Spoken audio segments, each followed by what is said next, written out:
Hello and welcome to Citrus K-Night Gaming. Today we are going to be having a quick look at some gameplay for Iratus Lord of the Dead. That's spelled Iratus if you're wanting to have a look for it. So this is a roguelike game, and the combat is in a similar vein to Darkest Dungeon. So if you've played that, you'll sort of have a base idea of how the combat works. But so this is a new game. Only just started this playthrough, I should say. The game itself isn't brand new, but so what we've got here is this is our main screen for our campaign. We've got the option to make potions. We've got alchemy. Alchemy's got multiple sub categories there. And here we have our resources. Resources are used for everything in this game in terms of same resources are used for in here. Got various things that we can craft, but they are also used in unit creation. So units require 4 resources. You can get better resources, so these are obviously base ones, and they go up in colours like that. And then potions require 3 resources and a flask, which you see there. We've got 3 flasks to start off with, and a summary at the top of the screen showing you the numbers of each of your resources. We have a talent screen which has 4 trees, and the circular ones are passives. The square ones are triggerable abilities that cost mana or like that. See all the mana. So initially what we'll grab, we start off with 1 point, so let's grab that, because more resources is always good. Under the graveyard screen here, we can build all these buildings. Now each one, for example, we look at this, 45% chance for each minion working at the excavation site to find a random part. Now, the building requirements, skeleton. If you do that, which we will do, we'll build some more minions, but it does, that minion then becomes part of the building and cannot be taken back. So, and then to upgrade it further, you've got the 3 different units that you need to end up using. The mortuary is where you can recover the health of your minions between battles. As you can see, it recovers quite a bit of vigor in one hit, which is quite nice. So let's go back here and let's create minions. We'll do fill because we only have basic resources, and then we'll go craft. Bring me their heads, their hearts, and everything else. And we'll now, if you have a look, and haven't actually used the werewolf yet, so we'll have a bit of a look at his skills. So as the brain here is pretty much your unit's level, so you can actually find brains as you play. And so when you create a minion, if you've got brains in your inventory, you can start them off at a higher level instead of them all starting off base. Each unit can have 2 items, which they provide bonuses, so can rename, change skins, and dismiss as well. But as they level up, they get both ability and stat points. So these are all self-explanatory when you hold over them. And then abilities, you have 2 parts to the abilities, because you choose this side or this side, and if you go this side, it modifies that particular attack in that way or that way, but you also get this passive bonus.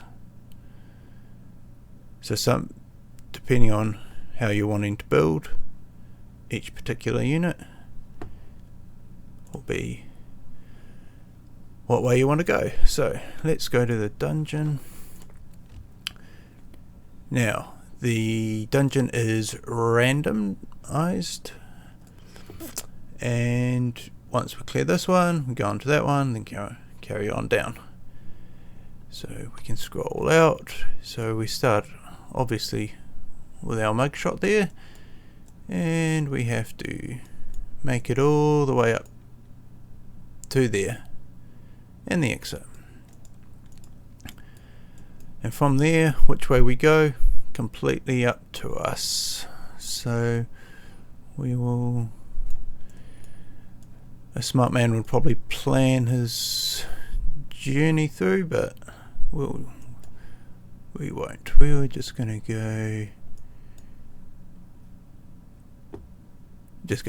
play it by ear as we go. So first battle,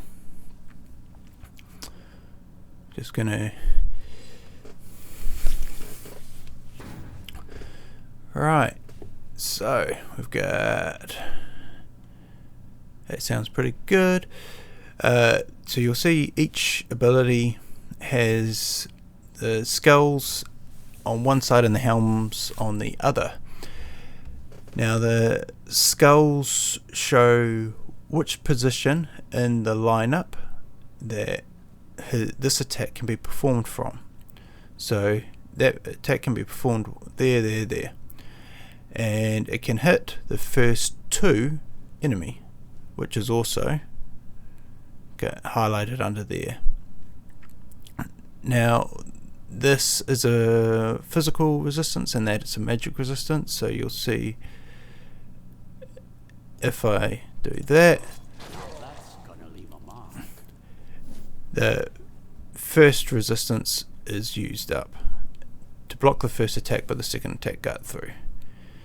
Your spells are here, and you've got items like potions there as well. Now enemies have both health and stress, so you can actually drive the enemies insane. And so you have 2 types of attacks. You have physical attacks and stress attacks. And you also have abilities like this where you're not directly attacking, or buffs, all the usual sort of stuffs. But we're going to buff up now, and then alrighty. So we're just going to go for basic attack. Let's kill some stuff.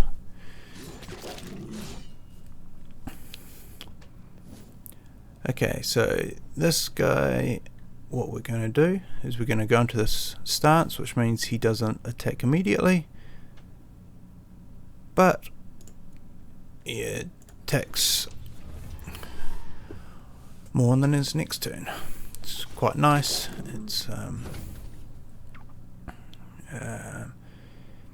now, one thing you'll see under the skulls, there's a little arrow with a 1 heading forward. That just shows that when you perform that, you move 1 position forward. And you'll see that this guy got moved forward from the enemy's attack, but we will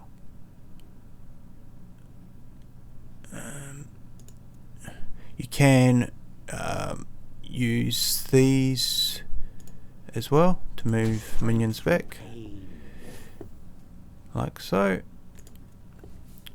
And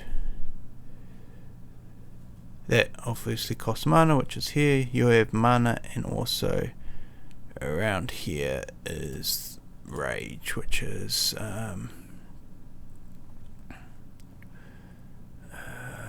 let's just do some more of those. Rage is for units to be able to use this ability, which, see, it's got the little fist in the bottom right corner of the box description. That is a rage ability, and they obviously vary per unit, but well,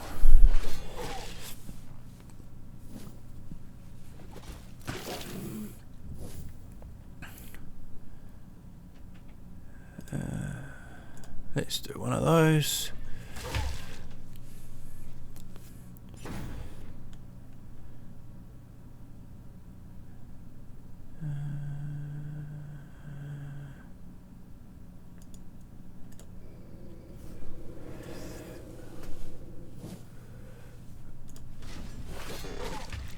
Alrighty.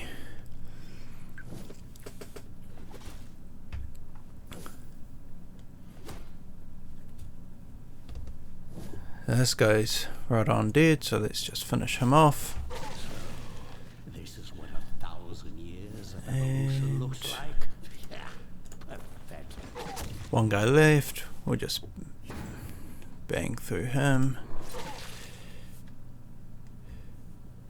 Up here is turn order, so you can see who's coming up in the order.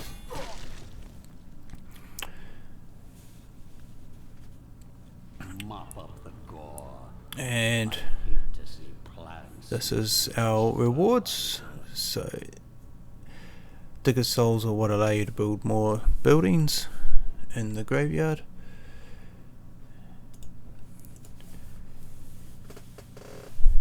So, for example, that's 25, and we can create another. What should we get here?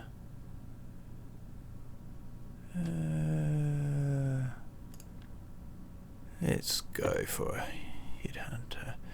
And so you see here, you've got a level 3 brain, so we can go in here, give him that, and then yes, and he's suddenly level 3, so we get to spend some ability points here, and we are going to give him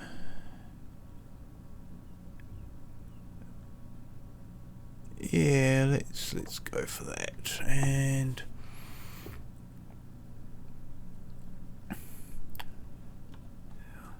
we also okay, so we'll go to the graveyard. What we'll do is we'll put the werewolf there, so he's going to fully heal after this next battle, and we'll spend this guy's stat points. So the cost is there, so what we'll do is we are going to, let's give him an evasion, more attack, and another armor. Alrighty, and then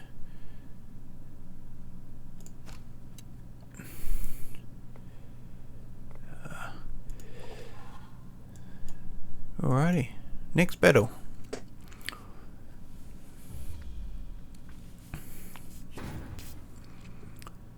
Alrighty, so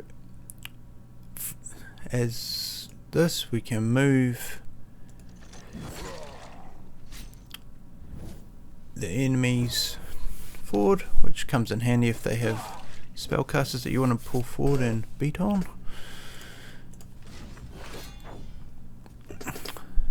So that's gotten rid of his resistance there. And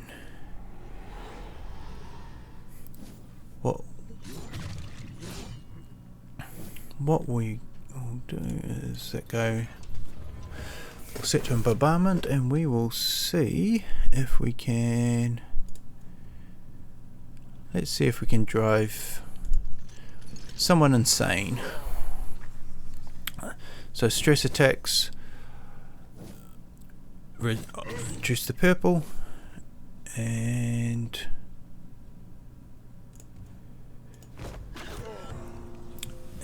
so he's now been driven insane, which, as you can see here from this effect, that minus luck, accuracy, and evasion, and so these will show any buffs or abilities that are coming up. If they completely run out of this, they have a heart attack and are done. So it's another way to kill them. So we will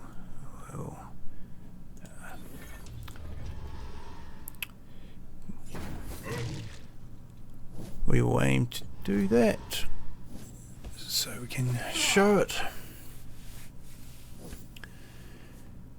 If he, My darling, killed.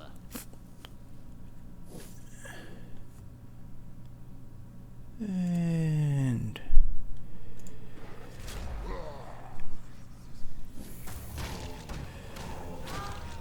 if he survives long enough, he might just straight up die.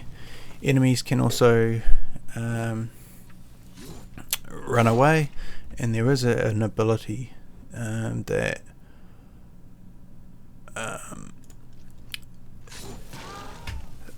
when enemies run away, if you've got if you curse them before they do, then you actually get a vampire after the battle, which is, it's quite a nice ability,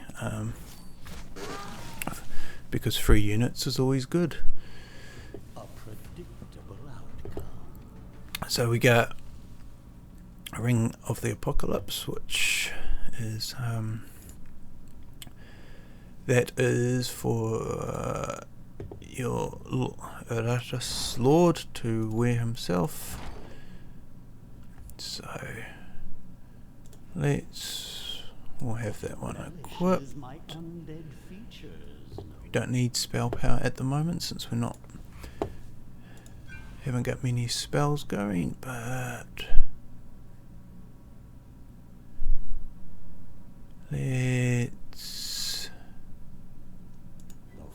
let's go for that. Now you see all our units leveled up, so we can, let's just go more damage there.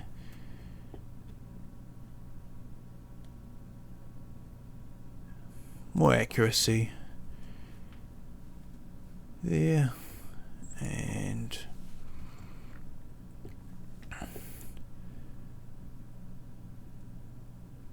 more vigor. Alrighty, so go to the graveyard. See, Werewolf is healed, so you can stick that guy there. Arena is gives units XP that aren't in battle, so let's do that. We'll do another full, craft another skeleton. While this place is intended to be a training ground for my minions, the fights And then that way, rather entertaining. let's create, what do we want?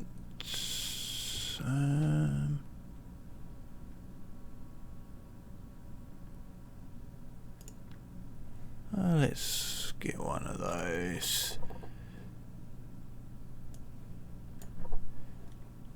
With a green bowl, which it you can see there, additional stat points too. So we'll craft that now. Right, click, and we've got a level 3 brain, so why not? Why not? Let's go. Serve me well, That sounds nice. We get that bonus 2 stat points, which is quite nice. So we'll go some of that, and some of that. So we are looking good, and then what we will do is we'll actually throw her into the arena like so, so she can start getting XP, and you can have multiple teams set up here. See, they're divided into 4, 4, 4, 4, and that's pretty much a so we're going to go this way. We can pick a minion. Let's go. We haven't got one of those yet, so grab one of those. But that's a basic overview of the game. It obviously, as you get further along, it gets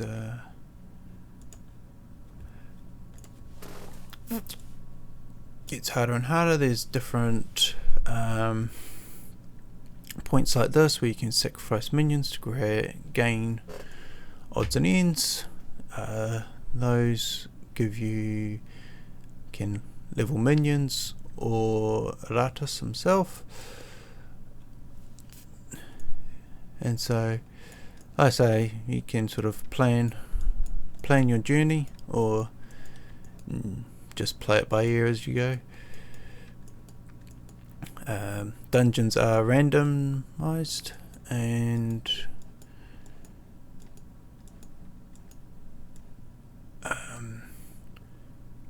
enemies are obviously randomized a bit as well. So, but it is designed to be a difficult game, so expect lots of minions to die, and especially as you get further on, it's quite important to have plenty of backups of leveled minions. You don't want to get sort of halfway through and find you're down to all level 1 minions. But yeah, so that's been a quick look. Thank you for listening. Thank you if you've got into the end of the video, that's great. But yeah, that's us for today. Hopefully you enjoyed my ramblings, and yeah, lemon out.